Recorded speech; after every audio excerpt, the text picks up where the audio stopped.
Zdravím, zdravím všetkých pri ďalšom videu a bol to taký ten čas zase a chcel som spraviť video už dávnejšie, ale ako ste možno čítali na eToro, ak ma nasledujete, tak som hovoril, že keďže sú sviatky, deti sú doma a bolo to viac menej nemožné spraviť akékoľvek video a večer o 10. 11. sa mi už nechcelo. Takže robím taký menší update minulého roku, na čo sa pozerám tento rok a ako vidím, či ideme do tej recesie alebo neideme do recesie, čo nás čaká, možno neminie, ale ako vždy žiadna finančná poradňa, je to len môj názor a ako som hovoril veľakrát sa mýlim, ale stačí, keď ste párkrát máte pravdu aj z tých, dajme tomu 100%, keď sa len 30% máte pravdu, za to treba mať risk reward ratio, že keď aj stratíte, lebo viete, že market pôjde proti vám, aj keď máte skvelý setup, aj keď je všetko nastavené, ako má byť nastavené, a vždy market sa môže otočiť aj proti vám. Darmo setup je ako setup, vždy je to len pravdepodobnosť, ale keď zarobíte to, čo na tých 30%, troch tradoch z 10, keď len zarobíte, tak by ste mali zarobiť oveľa viac ako na tých 7 tradoch, ktoré stratíte. Alebo mať aspoň 50/50, ale s tým, že tie výherné ziskové trady vám pokryjú a ešte vám aj zarobia. Zoberete, jednoduchá matematika, nemôžete mať 1:1 a prerábať 7 tradov z 10, lebo tie 3 trady, ktoré vám vyhrajú, vám nepokryjú tých 7, ktoré strácete. Takže to máme za sebou. Len som chcel povedať, že ako stále hovorím o tom, že som dal jeden vklad a nič viac, tak som len spravil screenshot potom pôjdeme do eTora. Toto je len screenshot z môjho eTora a ako vidíte, tak je to v podstate, teraz som to len spravil, že tu je depozit, ako som hovoril, 1800 som vložil do eTora. A tu keď si pozriete, tak som dal od januára 1. 2019, tak mám históriu. A teraz dneska je 6. Ako vidíte 6. Ale môžem dať len do včerajšku, lebo deň po sa robí statement, môžete zobrať. Ale keď si pozriete, tak dal som tých 1800. Toto sa mi veľmi nelúbi, lebo viem, že som mal viac ako 500 dividend, takže neviem, či to bolo za minulý rok, tak to oni zobrali, lebo a tu dali len profit loss, to znamená, že 8300 som zarobil a z týchto 1800 a toto bolo z toho v pluse v podstate. A minusové položky sú values shown in brackets indicates negative. To znamená, že tieto, čo sú v brackets, to sú mínusové položky. Nechcete to mať opačne. Takže teraz mám 10 837 equity, to znamená, že stocks, ktoré držím, ale mám zhruba 700 v pluse som, to znamená, že mám 11 500, ale na to sa pozrieme. Len som vám chcel ukázať, že nemám dôvod tu klamať, eToro je dosť transparentné, len mnohí, za to si treba dávať pozor na eToro, na tých, čo sú v úvodzovkách skvelí tradery, lebo mnohí depozitujú, dávajú, či už štvrťročne, polročne, ročne, raz extra do roka dávajú peniaze na účet a tým pádom majú extra peniaze a to znamená, že môžu kúpiť extra pozície a to im ukáže potom ako pozitívne percento na ich skóre na ich účte. Takže len chcem tým byť taký transparentný, že ako som vždy, aspoň verím tomu, lebo nemám čo skrývať, tí, čo majú čo skrývať, tí majú väčšinou účty, ktoré sú zablokované, ktoré si nemôžete pozrieť. A to je o inom. Takže to som ja do januára 25 a keď to zavriem, toto je z minulého roku, január 1. Ako vidíte, to som teraz otvorený v tomto a žiadne depozit, začal som tu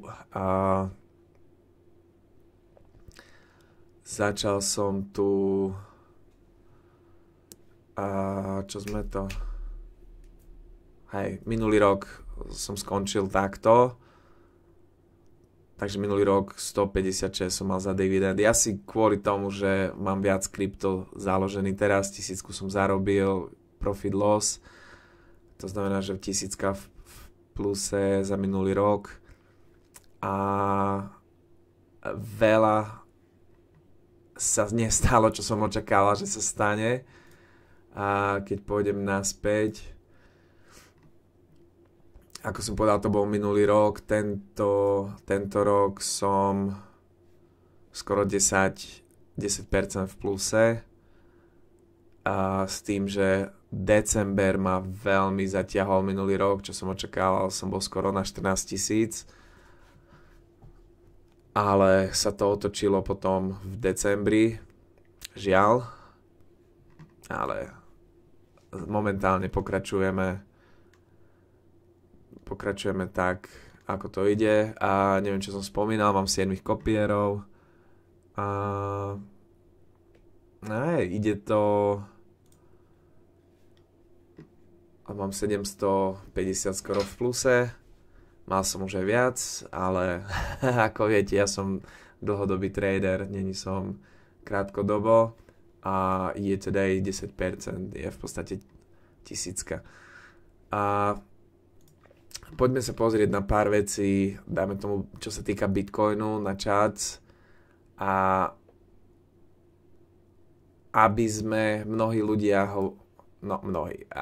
niektorí tradery hovoria, že tu, čo sme videli 100 008, tak to bola high, ktorú už nedáme, už vyššie nepôjdeme, čo je dosť problematické, čo ja vidím, je monthly, to znamená, že decembrová zavretá. Táto chart candlestick, to je topping tail, veľmi negatívna candlestick. Ako som povedal, v tradovaní je čo určite viete, je to o pravdepodobnosti, nič nie je garantované, môžete mať určité, dajme tomu 50-70%, že takto, čo vám chart hovorí a podľa toho môžete ísť a či už dáte stop loss, podľa toho sa musíte orientovať. Takže mesačná nám suggest topping tail, napríklad sme mali na NVD na týždennej, myslím, že to bolo dennej, ani sám neviem. A sme mali topping tail na niektorom stoku a už sa nepamätám presne, na ktorom to bolo. No nevadí, BTC USD. Takže to je jediná moja concern. Veľakrát, keď vidíme topping tail, to znamená, že cena, ako je to negatívna candlestick, to znamená, že cena veľakrát consolidate, dajme tomu ďalší mesiac, 2, alebo keď máte na týždenne, tak pár týždňov, dajme tomu 2-3 týždne a potom cena, máme fake out, kde cena príde skoro až ku výške, akú sme mali. Môže sa stať aj, že prerazíme, ale zavrieme oveľa nižšie. To znamená, že pokiaľ nezavrieme na mesačnej nad, dajme tomu 100 009 $, tak táto candlestick je v play. Čo je pozitívnejšia vec, ktorú by sme mohli zobrať z toho, je, že BTC môže ostať v trading range. Neočakávam, že budeme mať až takú trading range, ako sme mali minulý rok, čo bola 8 mesiacov. To bola dosť dlhšia, čo není zlé, keď si tak zoberiete, tak čím máte dlhšiu trading range a prerazíte stáde, je to pozitívny move, to znamená, že máte dlhodobú consolidation a stáde sa posuniete hore. Takisto ako keď idete opačne, idete smerom dole, cena vám consolidate a potom sa prerazíte dole. Väčšinou. Aj. Takže ďalšia vec, na čo sa pozerám, je old season, ako určite mnohí netrpezlivo čakáme na old season. Sme v podstate ešte ani nemali. Mali sme menšiu old season, ale nič také dramatické, ako sme zvyknutí z predchádzajúcich cyklov. Takže Bitcoin môže byť aj v trading range pár mesiacov, ale cena ostatných olds pôjde oveľa vyššie, ako je teraz. Lebo momentálne sú dosť hammered a starý Giant.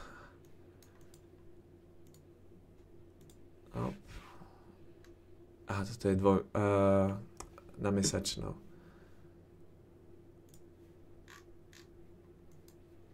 To znamená, že NEO a Litecoin spravila high highs napríklad. To sú moje, dostali sme sa. Zavreli sme v podstate momentálne, keď zavrieme tento mesiac, tak máme novú high v podstate potvrdenú a ideme hore. RSI je tiež hore, takže vyzerá to, volume máme fajn, všetko fajn, pekný retest, push higher. Takže môže byť, že Bitcoin bude len consolidate, ale ostatné altcoins pôjdu v podstate hore a zase záleží, ktorá altcoin. Napríklad na týždennej s touto v RLC robíme high highs. To znamená, túto high sme neprelomili. Stále sme tu. To znamená, že sme robili high highs, zišli sme dole, low high, vyšli sme hore, neprerazili sme túto high, to znamená, že sme zišli dole a máme low high, nižšiu low, ako sme mali tu, vyšli sme hore, ale stále sme nižšie ako na tejto. To znamená, že je možné, dúfam, že nie, ale je možné, že zídeme nižšie, alebo ak by sme sa stále to odrazili, to znamená, že tým pádom táto low by bola low, ktorá by sa presunula sem, to znamená, že by sme začali robiť higher highs. A tým pádom by sme potvrdili uptrend. Ale pokiaľ nemáme uptrend spravený, tak uptrend nemáme, tak je to stále, máme zatiaľ dlhodobý downtrend. Ale to je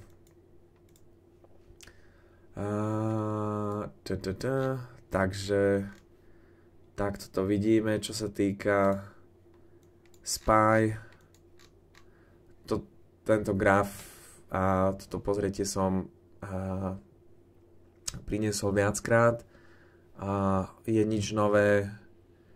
Toto bolo 2023, tento bol dlhodobý downtrend, čo sme mali. Mnohí hovoria, že sme mali wave 3, 4 a toto je wave 5. A keď si zoberieme z Elliott Waves, je možné, že prídeme na, tu bude prvý target, kedy, ťažko povedať, a tu bude, či sa dostaneme na 8000, ako to znie, tak to znie, samozrejme nič nejde hore v priamom smere, ale ja osobne zatiaľ nič nám nenasleduje, že budeme mať recesiu tento rok, Budúci rok, ťažko povedať, momentálne sme tu, napríklad SPY, ešte sme sa nedostali ani na 6% korekcie, čo sme mali je 4,5% a ľudia panikujú. A pritom máme normálne, že máme 10%, 5%, 10%. Hej, takže korekcie sú úplne normálne, to som na týždenné, aby ste videli, hej, ešte sme momentálne nič nemali. A čo sa korekcie týka na S&P. Olej, čo je dosť pravdepodobné, že sa dostaneme, ak si pamätáte z predchádzajúcich videí, som hovoril, že môžeme sa dostať sem na predchádzajúcu support, čo je teraz resistance. Tu bude zaujímavé vidieť, čo sa stane. Ak máte voľné peniaze, možno zase záleží. Jedna vec je, že je to dosť veľká resistance a stále to bude dobrá shortable position s tým, že dáme tomu stop loss dáte o kúsok vyššie. O kúsok je to dosť, ale záleží s akou pozíciou pôjdete, takže to už bude na vás. Ale ako sa pozriete, máme dlhodobú resistance. Dlhodobá resistance. Tu je dlhodobá support. Bola support, training range, fake out, zišlo sa nižšie. Pokiaľ neprerazíme cez túto line. Keď by sme prerazili cez túto line, takisto ako cez na doláre DXY, tak je možné, že budeme vidieť vyššie ceny. Aké vyššie, to je ťažko povedať, kam sa dostaneme. Ale sú potom resistance na $84, máte $87, psychologická bude v podstate táto, alebo 100, stovka bude do $100, čo je psychologická, najprv sa treba dostať cez toto. Ale prvá resistance, čo by bola shortable level, by bola na tých $75. Samozrejme, čo sa môžete pozrieť na, dajme tomu, keď prídeme sem, ak tu budeme mať resistance, tak si môžeme pozrieť napríklad pozrieť na dlhú pozíciu od $72 a pôjdeme hore, ale zase možno by som to nechytal, pokiaľ tam nebude dobrý setup na dlhú pozíciu, tak by som nešiel s dlhou pozíciou. Keď momentálne sme chytili trend a je možné, že ako sa odrazíme stade to, tak prídeme naspäť retest na 4-hodinové, teraz mám 4-hodinov na 100 moving average a stade sa odrazíme hore. Lebo momentálne sme začali rešpektovať 4-hodinovú moving average. A keď nám to príde s tým z Fibonacci retracement, či už na ktorý level, a dáme tomu, to bude aj dlhodobý level, ktorý budeme mať z týchto VIX. Vidíte, ako tu sme chytili resistance, prerazili sme. Retest, prerazili sme, išli sme dole. Resistance, dole. Prerazili sme a prichádza na support. To znamená, že keď prerazíme tu, ako sme prerazili, prídeme dole, retest a stade buď sa ukáže, že či pôjdeme naspäť hore a tým pádom by sme viac menej mali garantované, že pôjdeme hore, alebo by sme sa vždy mohli vrátiť naspäť, alebo prerazíme a potom budeme testovať niektorú z týchto line a pôjdeme hore. To zatiaľ nikto nevie. Market spraví, čo market chce spraviť. A za to treba mať plán, treba nie len ísť naslepo do tradu, ale mať plán, určité levely, najlepšie stop loss, ako ja som bol teraz v dolári, ma zastavilo.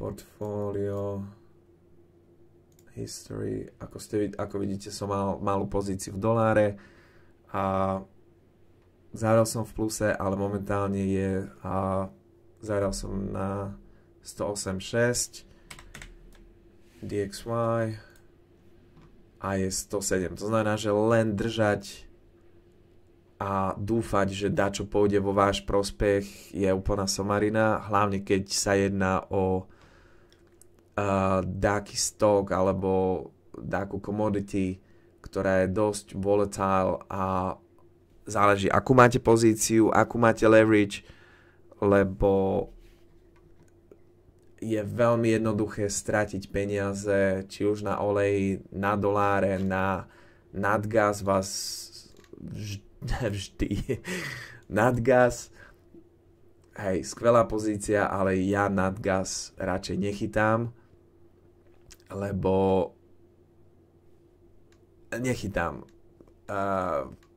skôr, lebo som tradoval trochu nadgas, ale väčšinou som prišiel o peniaze a tiež malé movements, malé pohyby a ja radšej zo stop loss budem tradovať nadgas, ako by som len otvoril pozíciu a dúfal, že bude dobre a pôjde môjim smerom. Dolár som očakával, že bude mať, ako som ho otvoril, tak som očakával, hej, prerazili sme predchádzajúcu resistance, išli sme hore, som očakával malú consolidation a pokračovali smerom hore, lebo máme dlhodobý uptrend. Kam sa dostaneme, ako vidíte, mám nastavený čo to je? budík. Budík na doláre a keď by sme sa tu dostali, tak by som by som zistil, že OK, máme tu taký setup, ak by som dačo videl, tak by som išiel potom pravdepodobne by som otvoril ďalšiu pozíciu. Ale tu, ak by sme sa dostali, tak je to v podstate dobrý level na otvorenie ďalšej dlhej pozície smerom hore. Lebo zatiaľ nič nám nenasleduje, že pôjdeme dlhodobo dole.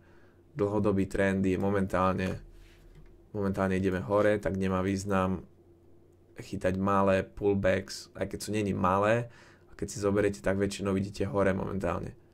Tak je jednoduchšie ísť s marketom smerom hore ako proti marketu.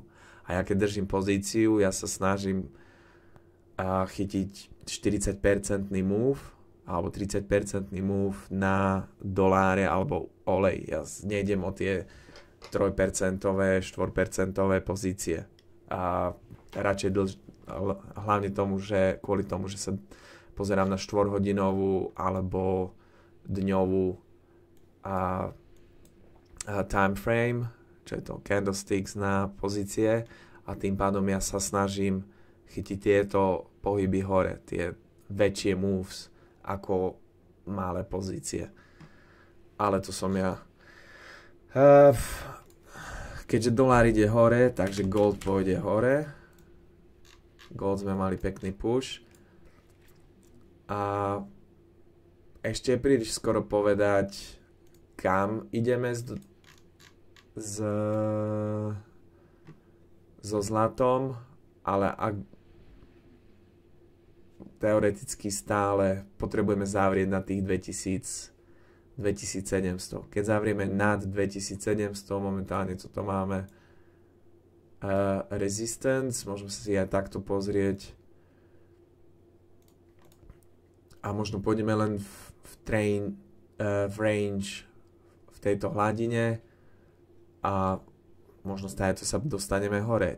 Aj to je možné. Ťažko povedať. Možno tu máme resistance a stále to pôjdeme dole a vrátime sa naspäť do tejto pozície. A kde sme? Tu sme. Do tejto pozície naspäť. Ťažko povedať. Momentálne treba sa len pripraviť, čo ak pôjdeme hore, čo ak pôjdeme dole, čo ak pôjdeme iba v range a podľa toho ísť. Lebo vážne, nikto nevie, kam pôjdeme. Je to všetko len pravdepodobnosť a percentá podľa toho a a podľa toho tradujete, otvárate pozície alebo zatvárate pozície. Keď by sme zišli dole po tých 2580, tak je to veľmi zlé a zavreli, lebo tým pádom je väčšia pravdepodobnosť, že pôjdeme dole.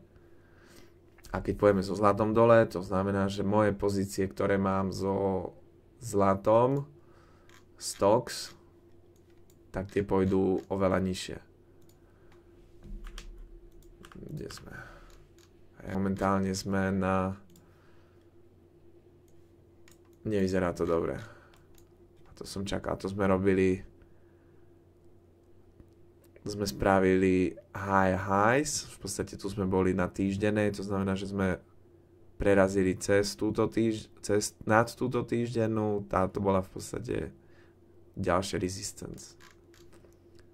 Ďalšia vec, veľmi negatívne by bolo, keďže sa dostaneme naspäť na, teraz sa bavíme o Barrick Gold, čo sú minery, ako viete, ja som dosť zainvestovaný v mineroch, a v krypte, ale zatiaľ to vyzerá tak, že vždy keď dipneme tu dole, tak bias step in, to znamená, že je veľká kúpna sila na nákup hore.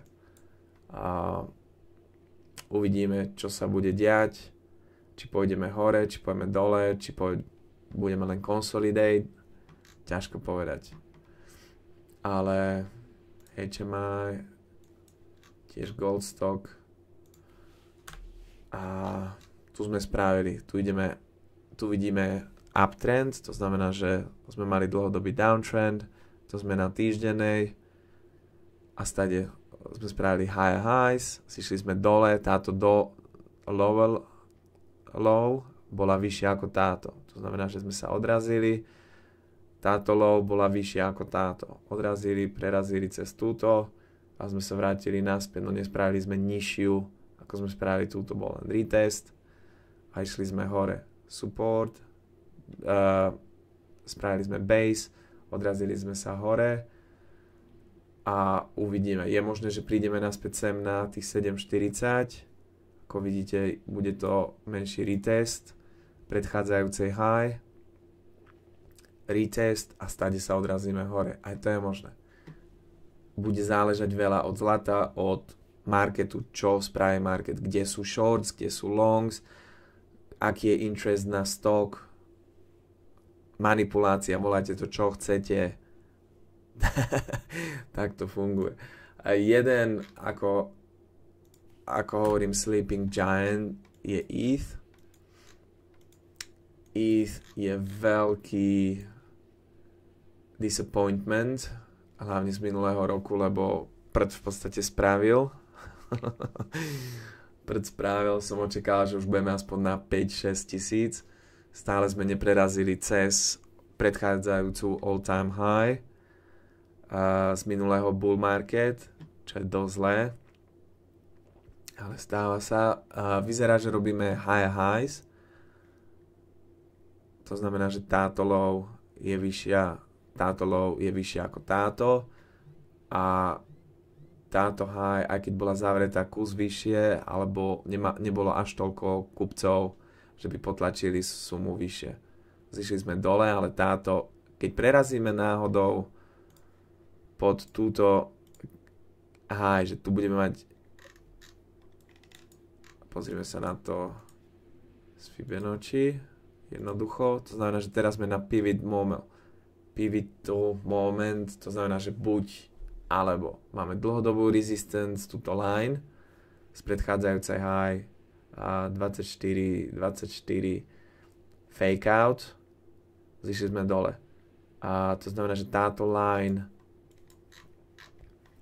keď si pozrieme na dennej, táto line coincide je v podstate z Fibonacci retracement na zhruba tej istej sume. Ako som písal na mojom eTore post, tak som robil, že musíme sa dostať a zavrieť nad 3700, aby sme potvrdili, že ideme hore. Pokiaľ tu je možné, že budeme mať retracement a najmä tomu na 3500 a stade sa odrazíme hore. Aj to je možné, ale pokiaľ by sme zišli stade to dole, zišli na 3000 a mali by sme mali bounce na 3300, dajme tomu, a stade sa vrátili dole, aj to je možné, tak by to bolo veľmi negatívne a pravdepodobne, hej, čo sa týka ceny, je vždy možné, že by sme sa dostali na 4700, dajme tomu, alebo možno na 5000, možno. A tento bull market. Ale by to bola dlhá, riskantná cesta. Lebo vidíte, že ako sa nehýbeme, ako stagnatujeme, ako cena sa nehýbe a keď sa pohne hore, tak má väčší retracement a len v podstate poprdkáva na nižších sumách. A to isté, dajme tomu, nie to isté, ale mnoho krypta je nikde ako boli predtým v 2021. A keď by som chcel, že by boli hore, či už $100 alebo neviem koľko, $50, ale chart vám povie, že bude to dlhá, klukatá cesta a či sa vôbec dostaneme na predchádzajúcu all-time high, či už len na tých $50. Ak sa dostaneme, tak to bude v podstate zázrak, že by sme sa tam vôbec dostali. Je možné, že ako prídeme hore, tak to bude súvisieť aj s touto trendline a bude to resistance a stále pôjdeme dole. Aj to je možné. Nikto nevie. Ale treba byť pripravený na všetky možné possibilities, čo nám market prinesie. A čo sa týka mojej predpovede na ďalší rok, na tento rok 2025, s mojím portfóliom očakával som, že momentálne budem aspoň na tých 12-13 tisíc, čo bol december, a nestalo sa tak. Minulý rok som hovoril, že by som chcel byť tento rok 2025 na tých 18-20 tisíc. To by znamenalo, že by som musel mať okolo 40% profit tento rok. Není to nemožné, ale treba byť reálny. 30%, 50%, možno bez 100%. Nikto nevie. Ale budem sa snažiť, že by tento rok skončil oveľa lepšie, ako bol minulý rok. Týchto 10% ma dosť potopilo. By som bol veľa šťastnejší, kebyže to je plus 10% a začíname január, dáme tomu s ďalšími 10%. A celkovo, hej, není to zlé. Na to, že som začal s $1800, ja som na $11,000, $11,500, tak som spokojný. Ale vždy by to mohlo byť lepšie, ako sa hovorí. Tak je to dlhá cesta. Investovanie, tradovanie je dlhá cesta a ja ju robím z môjho hľadiska menej riskantnou s tým, že neotváram až tak. Vždy robím somariny. Ako sa pamätáte, som sám seba kritizoval, akú somarinu som spravil s týmto tradeom. Sám som bol, by som povedal, najväčší kritik seba, že základnú chybu otvoriť príliš veľa pozícií z príliš heavy, tiež veľa pozícií naraz v krátkom čase, bola veľmi veľká somarina z mojej strany. A dúfam, že už také FOMO v podstate nespravím. Takže uvidíme. Somariny som spravil minulý rok pár, ale treba sa poučiť, treba si ich zapamätať a posunúť sa ďalej a vždy je na čom sa učiť, vždy je kde sa posunúť ďalej. Takže prajem šťastný nový rok, dúfam, že všetci mali skvelé Vianoce, choroba vás obišla, keď ja som ju chytil akurát na Vianoce trošku, ale našťastie mi chutilo, takže zemiakový šalát bol do nekonečna. Piť mi až tak nechutilo, ale zemiakový šalát bol skvelý a verím, že tento rok bude skvelý rok. A hej, budú skvelé časy. Na tú nôtu, pekný deň a nech sa darí všetkým a skvelé trady a pomaly ďalej zájdeme. Všetci nech sme zelení, nech sme v profite. Pekný deň.